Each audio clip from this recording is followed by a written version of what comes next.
জামালপুরের বকশীগঞ্জের সাধুরপাড়া ও মেরুরচর ইউনিয়ন। প্রতিনিয়ত নদী ভাঙনের শিকার হন এখানকার 5 গ্রামের মানুষ। স্থানীয়দের অভিযোগ, শুকনো মৌসুমে অবৈধভাবে দেদারসে বালু তোলা হয় এখানে। ফলে নদীর তলদেশ দুর্বল হয়ে বর্ষা কিংবা হঠাৎ পানি বৃদ্ধিতে তীব্র হয় ভাঙন। এ নিয়ে কার্যকর পদক্ষেপ নেই সরকারের। 3 দিনে বাড়ি ঘর ভাঙ্গি এগুলো সব শেষ।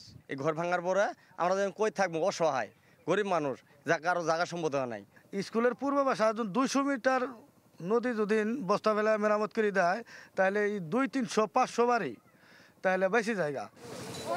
যদিও ভাঙন রোধে ব্যবস্থা নেওয়ার কথা জানায় পানি উন্নয়ন বোর্ড। ইতিমধ্যে আমরা সেটা ভিজিট করেছি। এখন এই মুহূর্তে নদীতে পানি কিছুটা বেশি রয়েছে। পানিটা কমলে আমরা ওটা জরুরি ভিত্তিতে কিছু ব্যবস্থা গ্রহণ করব। নায়াসিনামাইড ও স্যালিসাইলিক সমৃদ্ধ লিলি ফেস ওয়াশ, যা ফেসের ডেড স্কিন সেল দূর করে দেয় দ্বিগুণ ফাস্টার ব্রাইটেনিং।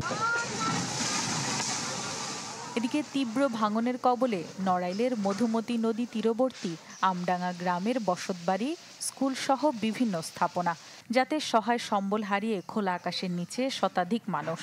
না হলে 500-600 ঘর চলে একবার উঠে গেছে। তাদের কোনো জায়গা নাই, তাদের কোনো কিছু নাই, একটু মাথা ঠাই দেবে। আমি যে কোথায় থাকবো, আমার তো কিছু নিশ্চয় নাই। যে কটা বাস্তা ব্যাগ ফেলাচ্ছে সেগুলা নদী ভাঙ্গনে আবার নিয়ে চলে যাচ্ছে। সরকার বা আমাদের আন্তরিকতার অভাব নেই, তবে আমাদের আছে যেটা সীমিত সম্পদ এবং সীমিত বাজেট। আমরা সর্বোচ্চ চেষ্টা করি সীমিত সম্পদ এবং সীমিত বাজেট দিয়ে সর্বোচ্চ পরিমাণ মানুষকে সেবা দেওয়া।